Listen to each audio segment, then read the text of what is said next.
কষ্ট হচ্ছে আপনাদের? কষ্ট হচ্ছে মুসলমান আমার বাবারা?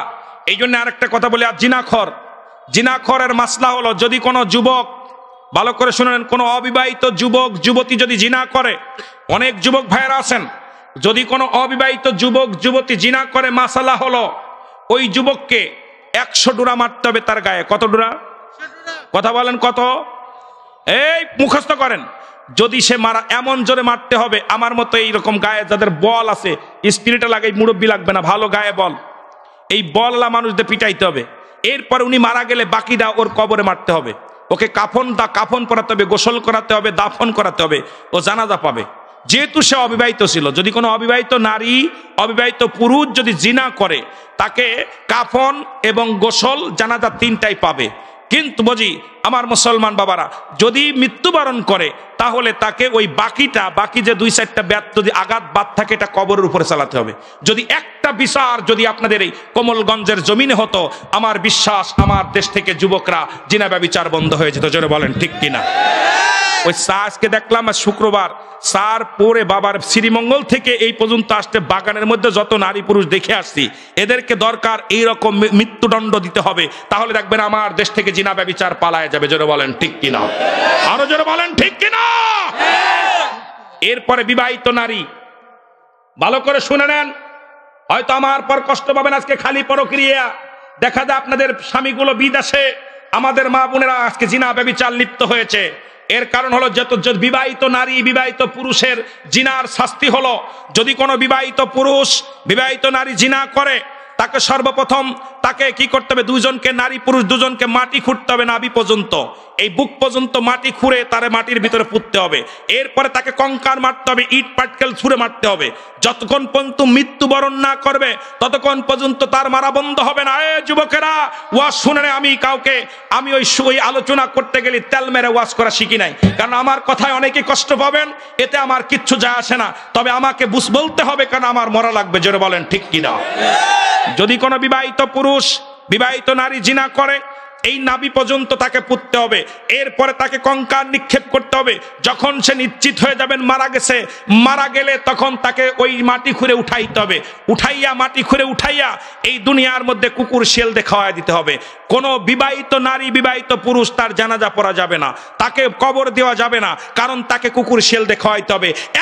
যদি বিচার করা হতো, আমার দেশের নারীরা স্বামীর হকটা নষ্ট করতো না, আমার দেশের পুরুষরা তার বিবির হকটা নষ্ট করতো না। জোরে বলেন ঠিক কিনা? যেহেতু বাংলাদেশে 95% মুসলমান, এই বিচারের দরকার আছে কিনা? জোরে বলেন আছে কিনা? এই জন্য আমাদের জিনা ব্যভিচার বন্ধ করতে হলে আমি আপনাদেরকে বলে যাই, চারিদিকে জিনা, ডান দিকে জিনা, বাম দিকে জিনা, ঘরের মধ্যে জিনা, এর বিচার কঠোর। যেহেতু আমাদের দেশ মুসলিম দেশ, আমি যারা সরকারি দল আছেন, বিরোধী দল আছেন, আমি করজোরে দাবি করব, আইনটা চালু করেন, দেখবেন আমার দেশ থেকে জিনা ব্যভিচার চিরতরে পালায় যাবে। জোরে বলেন ঠিক কিনা? আরো জোরে বলেন ঠিক কিনা? কষ্ট পাচ্ছেন? তাহলে আপনাদের এলাকায় যদি একটা বিচার হতো, আপনার দেশে কোনো নারী পুরুষ এটা করতে পারতো না। জোরে বলেন ঠিক কিনা? আজকে আমি ঢাকা থেকে আসার পথে শ্রীমঙ্গল থেকে শুরু করে আপনাদের এই পর্যন্ত যত পাহাড় দেখলাম, গাড়ি নিয়ে আসছে, দেখি বইয়া এক জায়গায় খাচ্ছে, ওরে খাওয়াই দিচ্ছে, ওদিক নজর তো চোখ তো চলে যায়। অনেকে বলতো, হুজুর আপনি দিক চাইছেন কেন? চোখ তো এরার আগে তো চোখের জিনা, পায়ের জিনা, হাতের জিনা। বেগানা পুরুষের চেহারা দেখায় হারাম, বেগানা নারীর চেহারা দেখা হারাম, হারাম, হারাম। হারামকে কেউ আরাম করতে পারবে না। জোরে বলেন ঠিক কিনা? নামাজ ছেড়ে দেয়া কবিরা গুনাহ, বেগানা মহিলার চেহারা দেখাবে কবিরা গুনাহ, বেগানা পুরুষের চেহারা দেখা কবিরা গুনাহ, মিথ্যা বলা কবিরা গুনাহ। আর কবিরা গুনাহকারী কি জাহান্নামে যাবে না জান্নাতে যাবে? জোরে বলেন জান্নাতে যাবে না জাহান্নামে যাবে? সুতরাং আমার বাজানেরা, আজকে বেগানা, আজকে খালাতো ভাই, মামাতো ভাই, ফুফতো ভাই, ফুফতো বোন, খালাতো বোন দেশটারে শেষ করে দিল। আপনাকে কঠোর হতে হবে, কারণ যাদের সঙ্গে বিবাহ দেওয়া জায়েজ, তাদের দেখা দেওয়া হারাম, হারাম, হারাম। সে যত বড় কুতুব হোক না কেন, কোন মৌলবীর কাছে পানি পড়া নিতে আসবেন না, কোন মুন্সির কাছে আসবেন না, কারণ আমার জন্য ওটা জায়েজ নয়। যে সমস্ত মৌলবীরা বেগানা মহিলারে ফু দেয়, যে কোনো মহিলাদেরকে পানি পড়া, তেল পড়া দেয়, বসে বসে ধরে দাঁড়ায় দেখে, তার নিজের নফস নষ্ট, কারণ বেগানা মহিলার চেহারা দেখায় হারাম, হারাম, হারাম। জোরে বলেন ঠিক কিনা? কথা বোঝেন? আমার দেশের অধিকাংশ অধিকাংশ মৌলবী, অধিকাংশ মুন্সিরা পান যারা খায়, যে পান, চাষি একটা পান দেন, বাবি একটা পান দেন, কি রহস্য, কি পান দিতেছে? শরীয়তের বিধান নাই। এই জন্য ইসলামটা সবচেয়ে মনোনীত আল্লাহর কাছে ধর্ম। ইসলামের মধ্যে কোনো ফাজলামি চলবে না, ইসলামের মধ্যে কোনো ধোঁকাবাজি নাই, ইসলামের মধ্যে কোনো সুদ নাই। ইসলাম শান্তিপ্রিয়। জোরে বলেন ঠিক কিনা? আরো জোরে বলেন না। এই জন্য আল্লাহ বলে, ইয়া আইয়ুহাল্লাযীনা আমানু, হে ঈমানদাররা, বিশ্বাসীরা। আল্লাহ বলে না ইয়া আইয়ুহান নাস, নাস বলে নাই। আল্লাহ বলছে আদখুলু ফিস সিলমি কাফা, পরিপূর্ণভাবে প্রবেশ করো। কিসের মধ্যে? ইসলামের মধ্যে। ইসলামের আবিধানিক শাব্দিক অর্থ হলো ৮২টা, ৮০ থেকে ৮২টা। ইসলাম মানে আত্মসমর্পণ, ইসলাম মানে নিজে না খেয়ে অন্যরে খাওয়ানো, ইসলাম মানে নিজে না ঘুমায় অন্যরে ঘুম পাড়ানো, ইসলাম মানে একত্ববাদ, ইসলাম মানে নারীর সতীত্ব পাহারা দেওয়া, ইসলাম মানে তুমি নিজে না দুঃখে থেকে অন্যের সুখে রাখা, ইসলাম মানে নিবি না ঘুমায় অন্যরে ঘুম পাড়ানো। খালি ইসলাম মানে শান্তি না। ৮০ থেকে ৮২টা শাব্দিক অর্থ হলো ইসলামের। সুতরাং ইসলামের মধ্যে ঢুকবেন আর আপনার মন মতো চলবেন, নামাজ পড়বেন, নামাজ ছাড়বেন, রোজা রাখবেন, রোজা ছাড়বেন, পর্দা করবেন, পর্দা মানবেন না। ভালো লাগে না মুসলিম হয়ে যাও, দরকার নাই। তোর মতো মৌলবী দরকার নাই।